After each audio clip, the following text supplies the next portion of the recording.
Hi friends, എല്ലാവർക്കും സുഖമാണല്ലോ. Egg സംബൂസ ഉണ്ടാക്കാനാണ് വന്നിട്ടുള്ളത്. ഇന്ന് നമുക്കൊരു ഇഫ്താറിന് എഗ് സംബൂസ ഉണ്ടാക്കാം.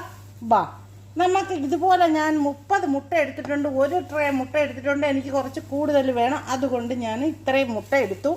ഞാൻ അരപ്പിലോട്ട് വെക്കാൻ പോകുന്നുണ്ട്. കഴുകി ചെമ്പിലോട്ടാക്കി വെച്ചിട്ടുണ്ട്. നമുക്ക് ഇതിനകത്തോട്ട് വെള്ളം ഒഴിച്ചു കൊടുക്കാം. ഞാൻ മുട്ട വെച്ചിട്ടുണ്ട്. അതിനകത്തോട്ട് നമുക്ക് ആവശ്യത്തിനുള്ള വെള്ളം ഒഴിച്ചിട്ട് ഉപ്പിട്ട് വേവിക്കാനായിട്ട് മാറ്റി വയ്ക്കാം. വെള്ളം ഒഴിച്ചു. ഇനി നമുക്ക് ഉപ്പിട്ട് കൊടുക്കാം. ഉപ്പിട്ട് കൊടുത്തിട്ട് ഇത് പുഴുങ്ങിക്കൊണ്ട് വരാം. ഉപ്പ് ഇട്ട് കൊടുത്തിട്ടുണ്ട്. നമുക്കിനി അടച്ച് വെച്ചിട്ട് ഇത് പുഴുങ്ങിയെടുക്കാം.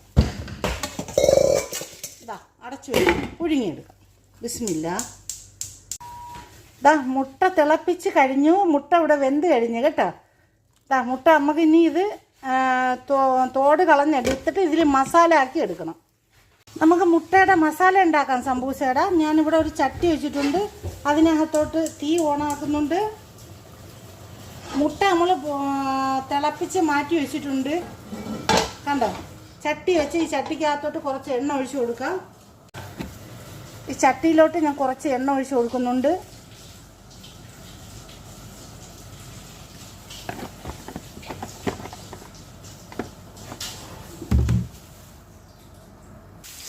ആവശ്യത്തിന് വെളുത്തുള്ളി, ഉള്ളി കുറച്ച് കൂടുതൽ നല്ലതാണ് കേട്ടോ. കണ്ടല്ലോ, ഉള്ളി, വെളുത്തുള്ളി, കടുക്, താളിച്ചെണ്ണക്കുള്ള എല്ലാ ഐറ്റവും ഇട്ട് കൊടുത്തിട്ടുണ്ട്.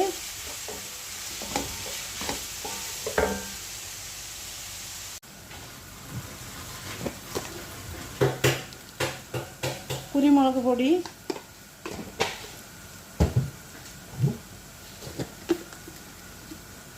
കുറച്ച് കറി മസാല പൗഡർ ചേർത്ത് കൊടുക്കണം കേട്ടോ. കുറച്ച് കറി മസാല പൗഡർ വറുത്ത് പൊടിച്ച നല്ലതാണ്, ടേസ്റ്റ് കിട്ടാൻ വേണ്ടിയാണ്. പിന്നെ ഒരല്പം ഗരം മസാല. മസാലകൾ കൂടരുത് കേട്ടോ.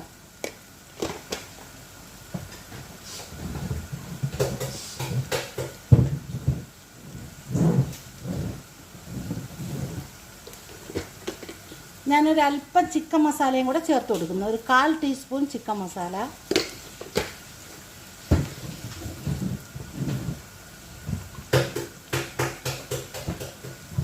ഇനി നമുക്ക് വേണ്ടതെന്ന് വെച്ചാൽ 1 ടീസ്പൂൺ മല്ലിപ്പൊടി, ചെറിയ സ്പൂണാണ് കേട്ടോ. മല്ലിപ്പൊടി ചേർത്ത് കൊടുത്തു.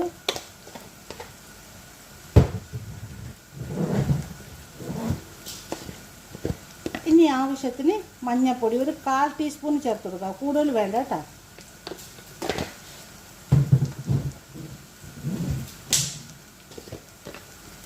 അതുപോലെ തന്നെയാണ് ഒരു 1/2 ടീസ്പൂൺ മുളക് പൊടി. ഓവർ മസാലകൾ ചേർക്കരുത്, കൊള്ളാതെ വരും. അപ്പം ഞാൻ ഈ ചേർക്കുന്ന കണക്ക് നിങ്ങൾ ചേർക്കാവും. എന്നാലേ നിങ്ങൾക്ക് നല്ല പെർഫെക്റ്റ് ആയിട്ട് നല്ല ടേസ്റ്റിൽ നിങ്ങൾക്ക് കഴിക്കാൻ പറ്റത്തുള്ളൂ. കണ്ടല്ലോ നിങ്ങൾ. ഇനി ഇതിലോട്ട് ഞാൻ കുറച്ച് മല്ലിയിലയും കൂടെ ഞാൻ ആഡ് ചെയ്ത് കൊടുക്കുകയാണ്. കുറച്ച് മല്ലിയില കേട്ടോ. മല്ലിയില എപ്പോഴും എല്ലാത്തിനും നല്ലതാണ്. മസാല ഇവിടെ തയ്യാറായിട്ടുണ്ട്. നമുക്കിനി മുട്ട ഇതിനകത്തോട്ട് കട്ട് ചെയ്തിട്ടു. കണ്ടല്ലോ, മുട്ട ഉരിച്ച് നമുക്ക് ഇതുപോലൊരു കട്ടർ വെച്ച് കട്ട് ചെയ്തെടുക്കാം. നമുക്കൊന്ന് ജസ്റ്റ് ഒന്ന് കട്ട് ചെയ്തെടുക്കാം. കണ്ടോ, ഒന്ന് കട്ട് ചെയ്ത് ഒന്ന് കൊടുത്താൽ മതി.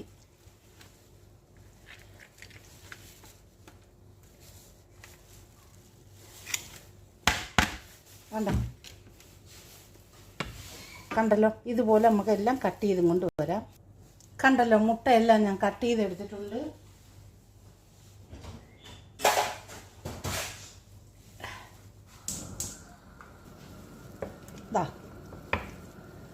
മസാലയിലോട്ട് ഇട്ട് കൊടുത്ത്, ഇഫ്താറാണല്ലോ, എല്ലാവർക്കും പുത്തൂർ കൊടുക്കണമല്ലോ. അതുകൊണ്ടാണ് ഞാൻ കൂടുതൽ എടുക്കുന്നത് കേട്ടോ. എല്ലാ സ്ഥലത്തും നമുക്ക് കൊടുക്കണം, പുത്തൂർ ഇഫ്താർ കൊടുക്കണം. അതുകൊണ്ടാണ് ഞാൻ കൂടുതൽ എടുത്തിട്ടുള്ളത്. നിങ്ങളെ ആവശ്യത്തിന് നിങ്ങൾക്ക് 2 എണ്ണോ 5 എണ്ണോ 3 എണ്ണോ നിങ്ങൾക്ക് എത്രയെന്ന് വെച്ചാൽ നിങ്ങൾക്ക് അതുപോലെ എടുക്കാം. എനിക്ക് കൂടുതൽ വേണമെന്നാണ് ഞാൻ എടുത്തത്. അല്ലെങ്കിൽ സംബൂസയ്ക്ക് കുറച്ച് മസാല കൂടുതൽ വേണ്ടി വരും. ഇത്രയേ ഉള്ളൂ ഇതിൻ്റെ പരിപാടി. വേറെ വലിയ പരിപാടിയൊന്നും ഇല്ല, പെട്ടെന്നാവും. പക്ഷെ കഴിക്കാനൊക്കെ സൂപ്പറായൊരു മസാലയാണ്.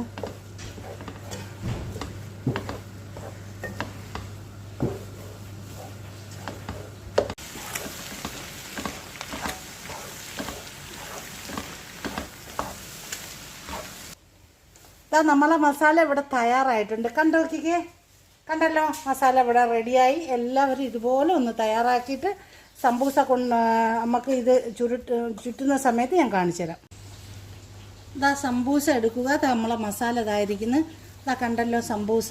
ഇതാ കണ്ട. ആദ്യം നമുക്ക് ഇതുപോലെ ഒന്ന് കോട്ടണം. കണ്ടല്ലോ, കുമ്പിൾ കൂട്ടണം. കാണത്തുണ്ടോ?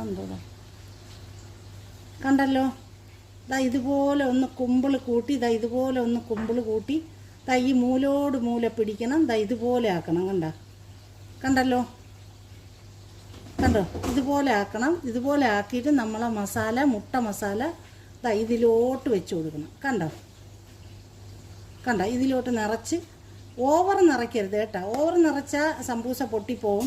അപ്പോൾ ഇതുപോലെ മുട്ട മസാല നമുക്ക് അതിലോട്ട് വെച്ച് കൊടുത്തിട്ട് ഇതുപോലെ അങ്ങോട്ട് ചുറ്റുന്നത് ഈ മൂലോട് മൂല പിടിച്ച് ഇതുപോലെ കൊണ്ടുവരണം. എന്നിട്ട് അടുത്ത ഈ മൂല ഇവിടെ നിന്ന് പിടിക്കണം.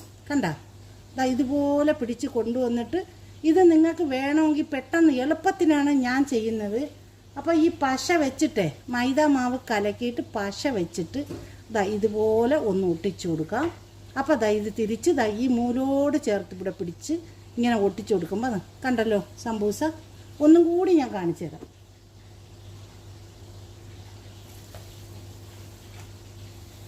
നോക്കി, ഇത് സംബൂസയുടെ ചീട്ടാണ്. ഞാൻ സ്വീസിൻ്റെ സംബൂസയാണ് എടുത്തിട്ടുള്ളത്. ഇതാണ് ഞാൻ എടുത്തിട്ടുള്ള സ്വീസിൻ്റെ സംബൂസ ചീട്ടാണ് എടുത്തിട്ടുള്ളത്. ഇതുപോലെ എടുക്കുക. ഇതുപോലെ കോണോട് കോണ് പിടിക്കുക. കണ്ടല്ലോ, ഇതുപോലെ പിടിക്കുക. എന്നിട്ട് ആ മൂല പിടിച്ചും കൊണ്ട് ഇവിടെ ഇങ്ങനെ കുമ്പിൾ കൂട്ടും കണക്ക് ഇതുപോലെ കൊണ്ടുവരിക. കണ്ടല്ലോ, ഇനി തിരിച്ച് ഇങ്ങനെ കൊണ്ടുവരിക. ഇവിടെ കുമ്പിൾ കൂട്ടുന്ന കണക്കായല്ലോ. അതിനകത്തോട്ട് മസാല വെച്ച് കൊടുക്കുക. കണ്ടോ, അറിയുന്നവരെ സ്കിപ്പ് ചെയ്ത് കളഞ്ഞു പോവുക. അറിയാത്തവർക്ക് വേണ്ടി മാത്രമാണ് കേട്ടോ. അപ്പോൾ എല്ലാവർക്കും ഈ ചുറ്റാൻ ഭയങ്കര പാടാണ്. അപ്പോൾ അതാണ് പറയുന്നത്. എന്നിട്ട് ഈ മൂല ഉണ്ടല്ലോ, ഈ മൂല ഇവിടെ നിന്ന് പിടിച്ചിട്ട് ഇവിടെ കൊണ്ടുവരിക. എന്നിട്ട് ഈ മൂലോട് മൂല ഈ മൂലയിൽ നിന്ന് പിടിച്ചിട്ട് തിരിച്ച് അടുത്ത മൂലയിലേക്ക് കൊണ്ടുപോവുക. കണ്ടല്ലോ, ഇപ്പം രണ്ട് മൂലയും ഒരുപോലെ ആയിട്ടുണ്ട്. ഇനി നമുക്കിവിടെ കുറച്ച് പശ വെച്ച് ഇതുപോലെ ഒട്ടിച്ചു കൊടുക്കണം. മനസ്സിലായോ? കണ്ടല്ലോ നിങ്ങൾ. നോക്കിക്കാണി സംബൂസ എത്ര ക്ലിയർ ആയിട്ടുണ്ടെന്ന് നോക്കിക്കേ. ഇതുപോലെ നമുക്ക് എല്ലാം ചുറ്റിയെടുത്തും കൊണ്ട് വരാം.